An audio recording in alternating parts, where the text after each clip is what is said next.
তো আমরা আগের দিনের মতো নতুন একটা ভিডিও নিয়ে এলাম, যেটা হচ্ছে ক্লাস 9।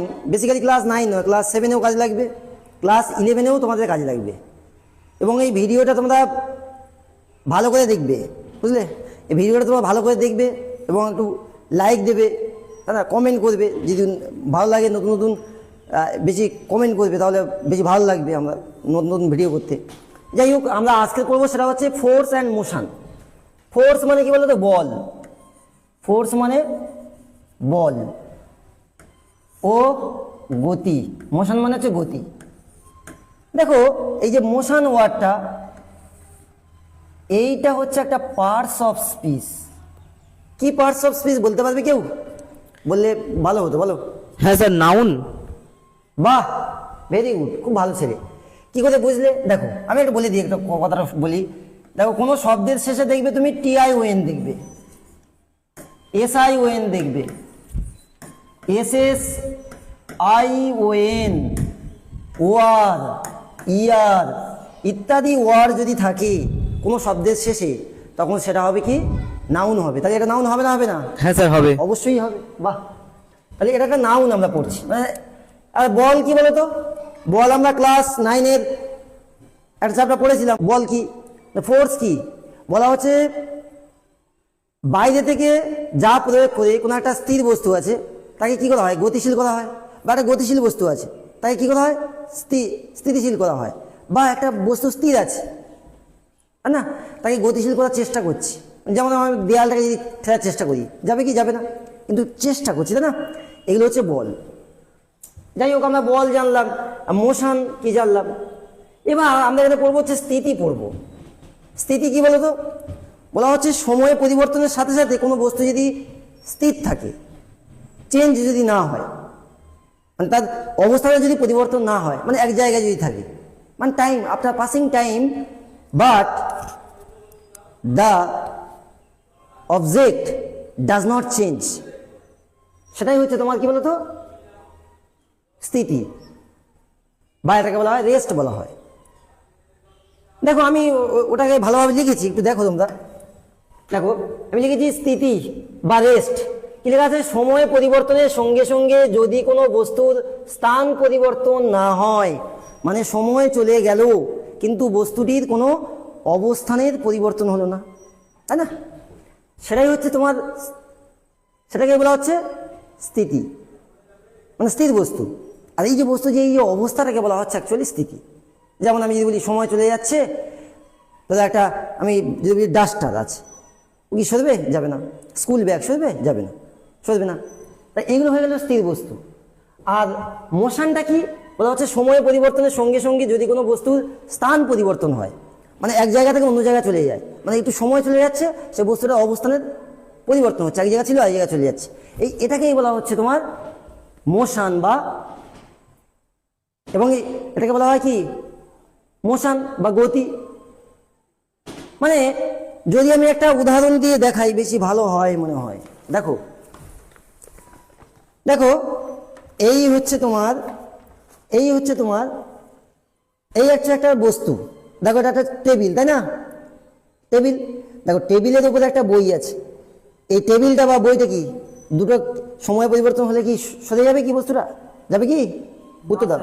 বা এই একটা বস্তু আছে, দেখো, এই গতিশীল হচ্ছে, মানে সময় পরিবর্তনের সাথে সাথে কি হচ্ছে?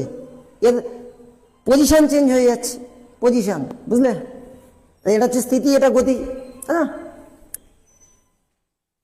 এবার তাহলে আমরা স্থিতি গতি জেনে গেলাম, স্থিতি গতি জেনে গেলাম। এবার আমরা যেমন নির্দেশ তন্ত্র, এটাকে বলা হয় রেফারেন্স ফ্রেম বলা হয়। কি বলা হয়? Reference frame. দেখো, বলা হচ্ছে যার সাপেক্ষে কোনো বস্তু স্থিতি বা গতি নির্ণয় করা হয়, মানে অবস্থান নির্ণয় করা হয়, সেটাকে বলা হচ্ছে রেফারেন্স ফ্রেম বলা হয়। মানে আমি যদি বলি, আমি যদি ফোন করি, তুই কোথায় আছিস রে? ও হয়তো বললো আমি বাড়িতে আছি, তাই না? ও তো বললো আমি বাড়িতেই আছি, বলতে পারে, আমার বন্ধু বা স্টুডেন্ট হতে পারে, তাই না? সে বলে বাড়িতে আছে, তাহলে আমি জেনে গেলাম যে কোথায় আছে? বাড়িতে আছে, তাই না? বাড়ির মধ্যে আছে, তার মানে এই বাড়িটাকে ভাববো আমরা কি? বাড়িটাকে কি বলা হচ্ছে? হাউস বা হোম। যদিও হাউস বা হোমের মধ্যে একটা পার্থক্য আছে, আমরা ইংরেজি গ্রামারে পড়ি, তাই না? যাই হোক, আমি ওদিকে যাচ্ছি না। এই হাউস বা হোম মানে সে বাড়িতে আছে, মানে এখানে সে আছে, মানে বাড়ির মধ্যেই তো আছে, তাই না? বাড়ির মধ্যেই আছে সে, এরকম কোনো জায়গায় একটা আছে, মানে এই পজিশনে সে আছে। তার মানে কোথায় আছে? বাড়ির মধ্যে আছে। এই বাড়িটাকে আমরা ভাবছি রেফারেন্স ফ্রেম ভাবছি আমরা, বুঝতে পারলে কি? এই বাড়িটাকে আমরা ভাবছি রেফারেন্স ফ্রেম। তার মানে তুমি কোনো কিছু সাপেক্ষে ভাবতে হবে, তাই না? সেটা হয়ে যাবে কি নির্দেশতন্ত্র বা রেফারেন্স ফ্রেম বলা হয়। যাই হোক, আমরা বুঝতে পারলাম। এবার আমরা জানবো হচ্ছে এই যে স্থিতি গতি, এটা সবসময় আপেক্ষিক। এই যে স্থিতি বললাম,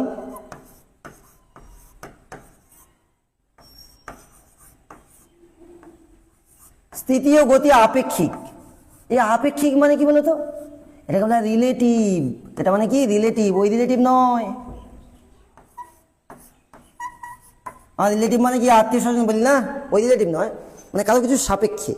মানে যদি আমি তো ট্রেনের মধ্যে আছি, আমি ট্রেনের মধ্যে আছি, বাইরে একজন দাঁড়িয়ে আছে, মানে ট্রেন চলছে, আমি সেই ছুটন্ত ট্রেনের মধ্যে আমি আছি। বাইরে যে আছে সে কি? সে স্থির আছে, সে ভাবে আমি স্থির আছি, তাই না? সে ভাববে স্থির আছি, আর ট্রেনটা গতিশীল, মানে আমরা গতিশীল দেখাবো, আমাকে গতিশীল ভাববে। বা আমি যখন ট্রেনের মধ্যে আছি তখন কি আমি ভাববো আমি স্থির আছি। বাইরে গাছপালা বা কোনো একটা ব্যক্তি বা পাহাড় পর্বত, তাই না, এগুলো সব বা কোনো কিছু, সেগুলো কি আমরা ভাববো? গতিশীল ভাববো।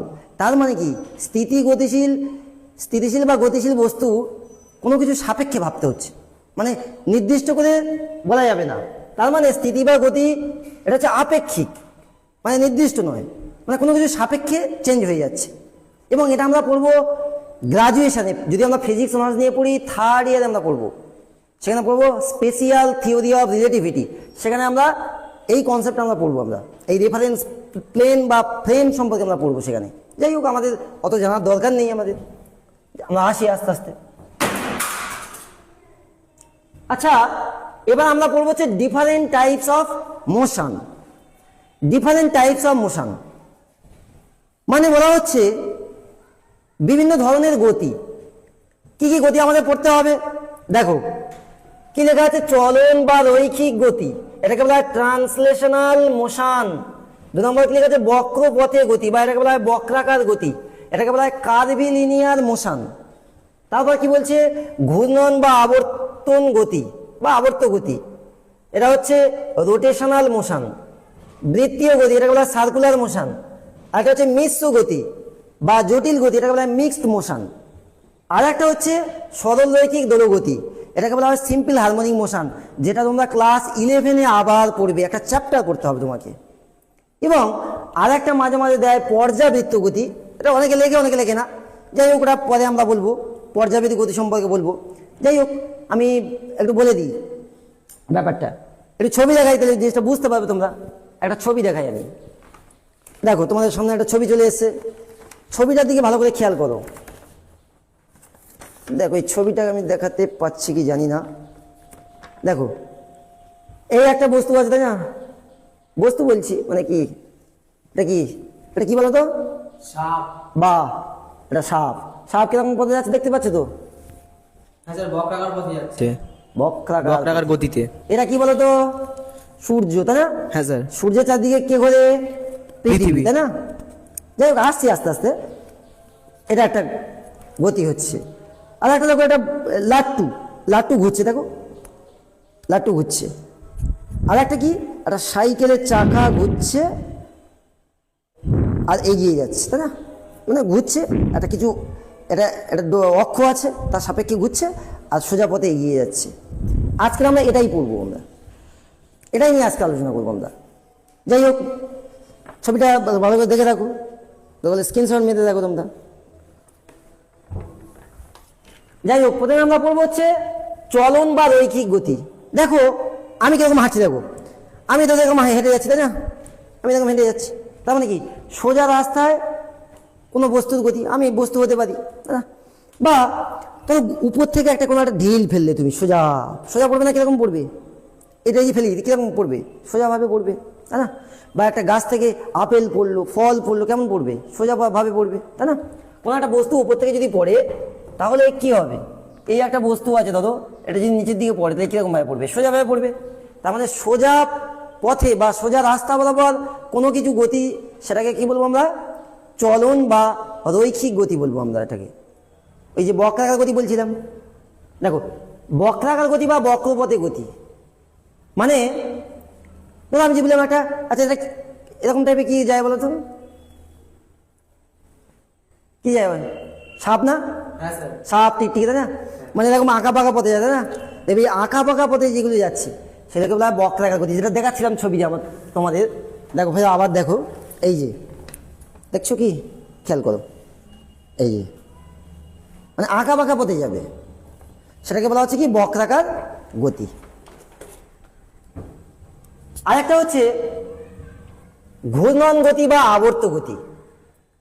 ঘূর্ণন গতি বা আবর্ত গতি, এই যে ঘূর্ণন গতি বা আবর্ত গতি, এটাকে বলা হয় রোটেশনাল মোশন। কিরকম টাইপের দেখো একটু ব্যাপারটা বোঝো। ধরো আমরা যদি বলি পৃথিবীর আহ্নিক গতি, পৃথিবীর আহ্নিক গতি কি বলতে পারবে? চেষ্টা করো, ভুল হয়। মানে দেখো, মানে পৃথিবী নিজের অক্ষের চারিদিকে 24 ঘন্টা একবার ঘুরে আসে না?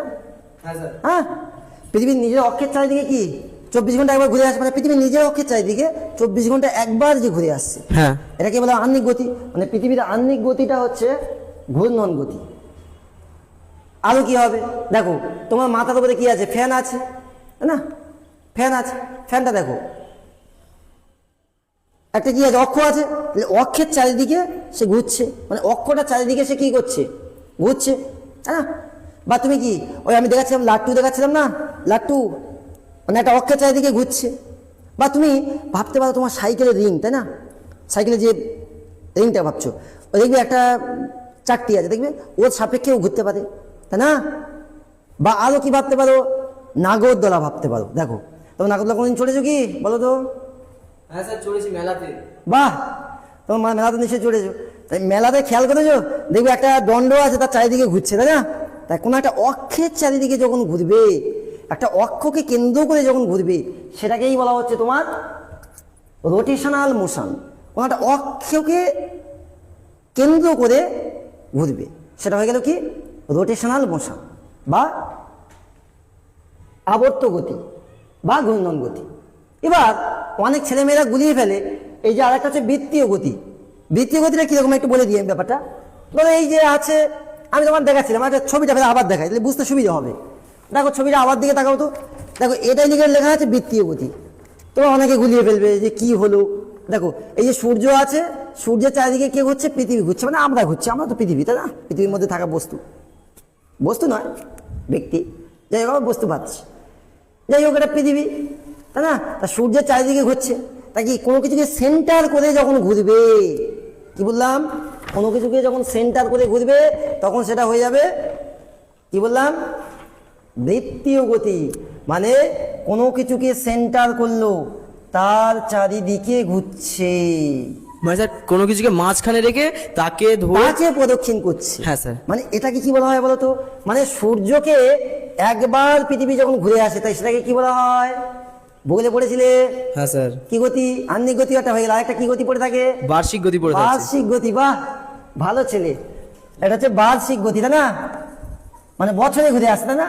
হ্যাঁ স্যার, বার্ষিক গতি মানে 1 বছর কমপ্লিট হচ্ছে। হ্যাঁ, এই যে 1 বছর সূর্যের চারিদিকে পৃথিবী ঘুরে আসতে, এটা পৃথিবী ভাবো তুমি, এটা সূর্য বড় হবে যদিও, সূর্য পৃথিবী থেকে কি 13 লক্ষ গুণ বড় না? হ্যাঁ স্যার। ছোট হয়ে গেছে বোঝানোর জন্য। তাহলে কি এই সূর্যের চারিদিকে পৃথিবী যখন ঘুরে আসছে, এই যে একবার যে ঘুরে আসছে, এটাকে বলা হয় বার্ষিক গতি, তাই না? এই পৃথিবীর বার্ষিক গতি হয়ে যাচ্ছে তোমার কি বৃত্তীয় গতির উদাহরণ একটা, বুঝতে পারলে? মানে মানে মোট কথা হচ্ছে কোনো কিছুর সাপেক্ষে, মানে কোনো কিছুকে কেন্দ্র করে তার চারিদিকে যখন ঘুরবে তখন সেটা হয়ে যাবে বার্ষিক গতি। বুঝতে পারলে কি? আশা করি ক্লিয়ার হয়ে যাবে, যদি বুঝতে চাও বুঝতে পারবে। ঠিক আছে, বার্ষিক গতি হয়ে গেল। মানে ঘূর্ণন গতি আর এই চলন গতি, এই বৃত্তীয় গতির মধ্যে পার্থক্য আমরা বুঝতে পারলাম। মানে একটা হচ্ছে নির্দিষ্ট অক্ষের চারিদিকে ঘুরবে, আর ও হচ্ছে কি কোনো কিছুকে সেন্টার করে ঘুরবে, এই পার্থক্যটা আমরা বুঝতে পারলাম। আর একটা হচ্ছে মিশ্র গতি। বা জটিল গতি বা মিক্সড মোশন। দেখো আমি যেটা দেখাচ্ছিলাম, দেখাতে দেখাতে চলে গেলাম, দেখো ভালো করে আবার দেখো, এই যে হচ্ছে তোমার সাইকেলের চাকা, দেখতে পাচ্ছ? হ্যাঁ, এই যে সাইকেলের চাকা, এই যে সাইকেলের চাকা, ওই যে মাঝখানে যে একটা বিন্দু আছে না, ওই বিন্দু চারিদিকে যখন ঘুরছে, তাই না? ওটা ওই বিন্দু চারিদিকে ঘুরলে কি বলি ওটাকে, বলো তো দেখি? বিন্দু চারিদিকে ঘুরলে স্যার ঘূর্ণন গতি। ঘূর্ণন গতি। বাহ, এই যে ঘূর্ণন গতি দেখতে পাচ্ছ। আর এই যদি সোজা রাস্তা চলে কি তখন কি বলি? আমি সোজা রাস্তা হাঁটছিলাম, কি বলি? তখন চলন গতি স্যার। চলন গতি। তারপরে এর মধ্যে চলনও আছে, ফের আবার কি আছে? ঘূর্ণন। ঘূর্ণন আছে। দেখো চলন গতি আর এই ঘূর্ণন গতি দেখতে পাচ্ছ এই লেখাটা, দেখো। হ্যাঁ স্যার। হ্যাঁ, তার মানে যে গতির মধ্যে একসাথে দুটো গতি থাকবে, চলন থাকবে, ঘূর্ণন থাকবে, সেটাকেই বলি আমরা মিশ্র গতি। তার মানে এই যে মিশ্র গতি বা মিক্সড মোশন মানে হচ্ছে চলন গতি প্লাস ঘূর্ণন গতি,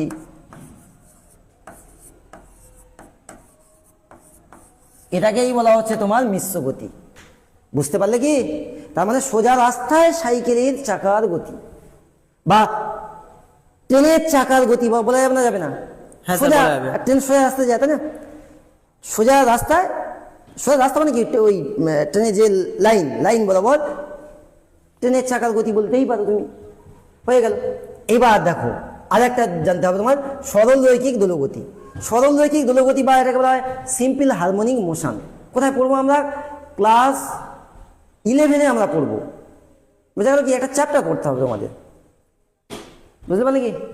এই যে এটাকে বলা হয় সিম্পল হারমোনিক মোশন, SHM। দেখো এটা কিরকম টাইপের একটা জিনিস দেখো তোমরা, তাহলে এটা হচ্ছে রিজিড দণ্ড আছে, এখান থেকে একটা কোনো একটা বস্তুকে আমি ঝুলিয়ে দিয়েছি, তাহলে কিরকম হবে? একবার এদিকে যাবে, এদিকে আসবে, এদিকে যাবে, এদিকে আসবে। এটাকে বলা হয়, এই এর একটা ইংলিশ আছে জানো, তোমরা নিশ্চয়ই শুনেছ, টু অ্যান্ড ফ্রো, এদিক ওদিক, শুনেছো কি? হ্যাঁ স্যার। হ্যাঁ, টু অ্যান্ড ফ্রো। এর একটা কথা হচ্ছে জিপসি বা যাযাবর বা ভ্যাগাব্যান্ড বলে অনেক সময়, মানে এদিক থেকে ওদিকে যাওয়া, তাই না? মানে আমি জিনিসটা দেখাই কিরকম হয়। দেখো এটা তোমার, এটা আমার কাছে একটা কিছু পাইনি তো, এটা একটা ID কার্ড নিয়েছি, দেখো তো এটা একটা বস্তুকে আমি ঝুলিয়ে দিয়েছি, তো এখানে ফিক্সড আছে, এই জায়গাটার মধ্যে ফিক্সড আছে। এটা হচ্ছে এই যে ফিক্সড থাকার ফলে এই যে অবস্থায় থাকতে এ কমফোর্টেবল অনুভব করে, সেটাকেই বলা হয় এর কি বলতো, সেটাকেই বলা হয় ইকুইলিব্রিয়াম পজিশন। তাহলে এই ইকুইলিব্রিয়াম পজিশনের সাপেক্ষে আমি যদি এটাকে খুব জোরে নাড়িয়ে দিই কেমন হয়? দেখো, দেখছো আসা যাওয়া করছে, তাই না? হ্যাঁ স্যার। বারবার একই পথে কি করছে? ও আসা যাওয়া করছে, টু অ্যান্ড ফ্রো মোশন। এই যে টু অ্যান্ড ফ্রো মোশন, এটাকেই বলা হচ্ছে তোমার সরল রৈখিক দোলগতি বা এটাকে বলা হয় সিম্পল হারমোনিক মোশন বলা হয় এটাকে। বুঝতে পারলে কি কথাটা? যাই হোক, আমরা বুঝতে পারলাম। এবার মাঝে মাঝে আরেকটা গতি আমরা বলি, আরেকটা মাঝে মাঝে বলা হয়, ধরে নেওয়া হয় পর্যাবৃত্ত গতি। সেম ব্যাপারটা একই, বলতে পারবে কি একটু পর্যাবৃত্ত গতিটা কি? ব্যাপার একই, এই যে বারবার একই পথে, আচ্ছা বারবার একই পথে আসা যাওয়া করছে, এরকম আরেকটা উদাহরণ কি হবে? তোমার দেখো এই পেন্ডুলামের ঘড়ি, দেখো নি? হ্যাঁ স্যার, ঘড়ি পেন্ডুলাম। হ্যাঁ, ঘড়ি পেন্ডুলাম কেমন হয়? দেখবি যে বারবার একই পথে নাকি? হ্যাঁ বলে আজকে এই পথে যাচ্ছি না, ভালো লাগছে না, পরের দিন আমি অন্য রাস্তায় যাবো, হয় না স্যার। হয় না? বারবার একই পথে, দেখো নির্দিষ্ট, তাই না, সময়ান্তর। এই এই যে নির্দিষ্ট সময়ান্তর হয় বলে এটাকে বলে পর্যাবৃত্ত গতি বলা হয় অনেক সময়। এটাকে পর্যাবৃত্ত বলা হচ্ছে কি, যদি কোনো একটা বস্তু কোনা ব্যাপার একই, মানে এই যে সরলরৈখিক দোলগতি আর পর্যাবৃত্ত গতিটা প্রায় একই, মানে এখানে একটা কি টাইম আসবে, এখানে একটা টাইমের ফাংশন চলে আসবে। মানে যদি কোনো একটা বস্তু কোনা নির্দিষ্ট সময় অন্তর, সময় কথাটা চলে আসবে, সময় অন্তর যদি বারবার একই পথে আসা যাওয়া করে, তখন বস্তুকণা সেই গতিকে বলা হয় পর্যাবৃত্ত গতি বা এটাকে ইংরেজিতে বলা হয় পিরিয়ডিক মোশন। পিরিয়ড মানে কি? টাইম না? হ্যাঁ স্যার। পিরিয়ডিক মোশন বলা হয়। যাই হোক, আজকে ভিডিওটা তোমরা ভালো করে দেখবে, আশা করি তোমরা বুঝতে পারবে। ততক্ষণ তোমরা দেখতে থাকো এরকম নতুন নতুন ভিডিও পেতে।